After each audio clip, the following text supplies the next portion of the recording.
Hello guys, myself Rishi Jain. Now in continuity with the previous problem related to the important questions of the electrostatic, we have next question is in the figure shown, calculate the total flux through the spheres S1 and S2. आपके पास दो sphere given है, आपने दोनों के through flux find out करना है. The wire AB shown here has a linear charge density lambda. मतलब lambda इसकी लीनियर चार्ज डेंसिटी एक वायर है, इसमें प्लेस करी गई है और आपके पास इसकी लीनियर चार्ज डेंसिटी मेंशन है lambda equal to kx, where x is the distance measured along the wire from the end A. मतलब क्या है कि ये डिस्टेंस मेजरमेंट जो है फ्रॉम द A है आपके पास, मतलब वो x की फॉर्म में क्या है आपके पास मेजर है और इसकी जो टोटल लेंथ है स्मॉल l वो आपके पास गिवन है. Clear student? जो बेसिकली हमने फ्लक्स फाइंड आउट करना होता है, फ्लक्स का फार्मूला क्या होता है, Q नेट कितना है आपके पास and divide by epsilon not.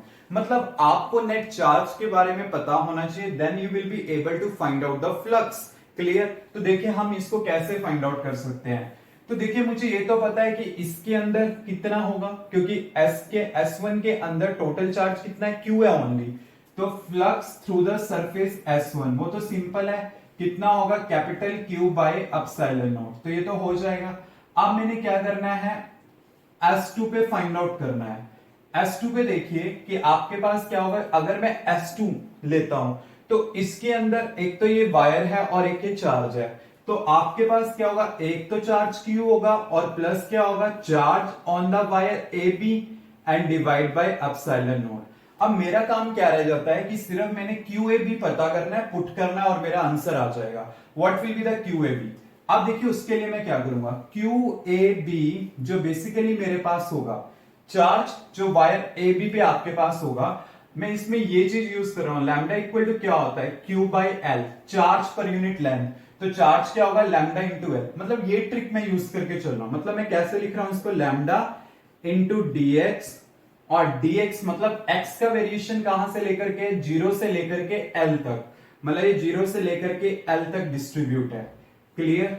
अब मैंने क्या किया, 0 टू L, लैम्डा का वैल्यू क्या है मेरे पास, वो गिवन है x की फॉर्म में. तो मैंने पुट किया kx dx ऐसे. अब मैं क्या करूंगा, यहां से k कॉमन ले लूंगा और ये क्या है x dx and from 0 to L.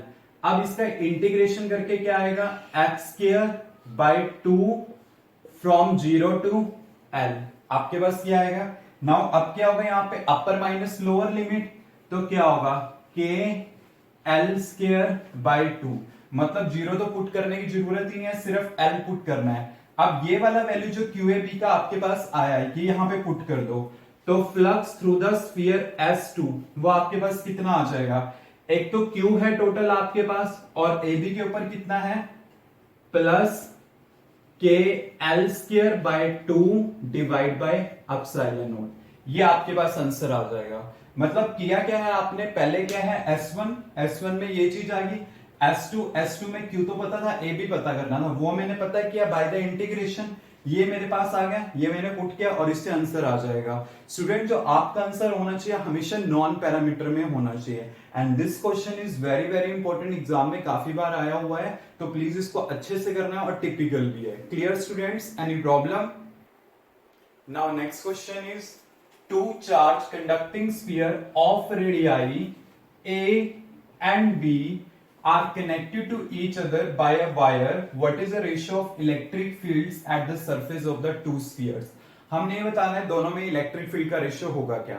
आपके पास दो स्फीयर है, मतलब इस टाइप से आपके पास दो स्फीयर है, एक का रेडियस A है एक का रेडियस B है और दोनों को एक वायर के क्रॉस क्या किया गया है, कनेक्ट किया गया है. मैं मान लेता हूं इसके ऊपर चार्ज है Q1 और इसके कॉरेस्पॉन्डिंग चार्ज है Q2.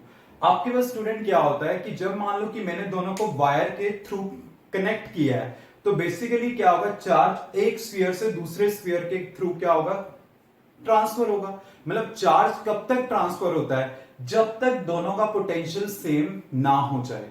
मतलब क्या होता है कि जनरली हम ये चीज सोचते हैं कि जब मैंने दो स्फीयर को आपस में जैसे कांटेक्ट में रखा, ये वायर के थ्रू कनेक्ट किया, तो मतलब क्या होता है चार्ज ट्रांसफर होता है कब तक, जब तक दोनों के चार्जेस सेम हो जाए. मतलब ये वाला कॉन्सेप्ट आपने नहीं लेना, आपने ये वाला लेना है कि चार्ज कब तक ट्रांसफर होता है, जब तक दोनों का पोटेंशियल सेम ना हो जाए। बिकॉज इक्विपोटेंशियल में भी आपको बताया ना, चार्ज एक जगह से दूसरी जगह मूवमेंट शो नहीं कर सकता। क्यों? क्योंकि पोटेंशियल सारी जगह सेम है। मतलब कब तक होता है वो? जब तक पोटेंशियल सेम ना हो जाए। क्लियर? तो पोटेंशियल फर्स्ट के कॉरेस्पॉन्डिंग मेरे पास क्या होगा, 1/4 pi epsilon naught Q1 divide bye R होता है ना, तो R के प्लेस पे क्या आ जाएगा, A आ जाएगा। ऐसे सेकंड के लिए क्या हो जाएगा, 1/4 pi epsilon naught Q2 divide bye क्या होगा, B होगा। अब आपको पता है ये ट्रांसफर होता है कब तक, जब तक दोनों का पोटेंशियल सेम ना हो जाए। मतलब जब आपने कनेक्ट कर दिया तो दोनों का पोटेंशियल क्या हो गया, सेम हो गया। तो आपके पास क्या होगा, 1/4 pi epsilon naught Q1 into A equal to क्या होगा, 1/4 pi epsilon naught Q2 divide by B। ये कैंसल आउट हो जाएगा, तो Q1 डिवाइड बाय Q2 इसका रेशियो क्या आ जाएगा, A बाय B। मतलब चार्जेस का रेशियो आ गया, जिसकी मुझे आगे हेल्प चाहिए।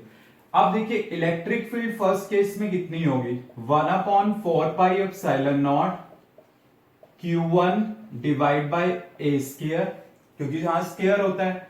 और E2 कितना होगा आपके पास, 1/4 pi epsilon naught Q2 divide by B square. ये चीज होगी। अब आपने क्या करना है, इनका रेशियो निकालना है इलेक्ट्रिक फील्ड्स का। तो आप क्या करो, दोनों को डिवाइड कर दो, E1 by E2 equal to 1/4 pi epsilon naught Q1 divide by A square divide by 1/4 pi epsilon naught Q2 divide by B square. ये आपके पास होगा। अब ये तो कैंसल आउट हो जाएंगे, यहां पे क्या आएगा, Q1 बाय Q2, ये क्या हो जाएगा, into B square by A square. Q1 by Q2 का रेशियो क्या है, A बाय B। मैं यहां पे पुट कर देता हूं, तो ये क्या आ गया, A बाय B, और यहां पे क्या होगा, B square by A square. तो A से कैंसल आउट हो गया, B से भी कैंसल आउट हो गया, तो B बाय A। क्लियर? तो आपके पास यहां पे इलेक्ट्रिक फील्ड का रेशियो क्या आ गया, E1 by E2 B by A आ गया। अब स्टूडेंट यहां पे ना प्लीज एक चीज का ध्यान रखना कि जैसे इलेक्ट्रिक फील्ड का रेशियो मैंने फाइंड आउट करना है, जब मैं वो कैलकुलेट करने लगता हूं ना तो Q1 बाय Q2 आ जाता है। तो Q1 बाय Q2 में ना मेरे दिमाग में स्ट्राइक करना चाहिए कि वो कैसे आएगा। तो क्या कॉन्सेप्ट यहां पे यूज होगा, अगर उन्होंने इसको वायर से कनेक्ट किया तो उसके पीछे कोई ना कोई लॉजिक होगा।